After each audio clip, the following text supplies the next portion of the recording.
tak nak cari kan. Saya cakap I want to deepen my insights and not to only be able to understand things but to be able to define it properly as well.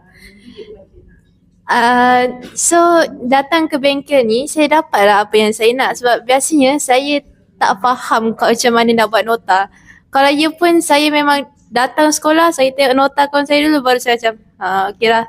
Sebab kalau nota saya tak reti nak pendekkan, saya tak tahu point apa nak buat tau. So biasanya dia messy dan bila saya baca balik saya tak faham apa yang saya tulis.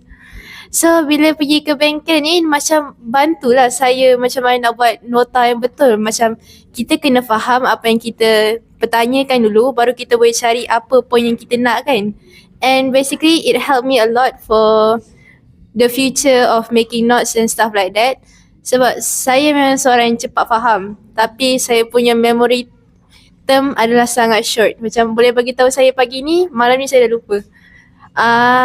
Tapi daripada tu saya pun suka lah, sebab sekarang masuk form 4 kan, dia bukan macam waktu yang bawah tu ingat sekejap dah hafal kan.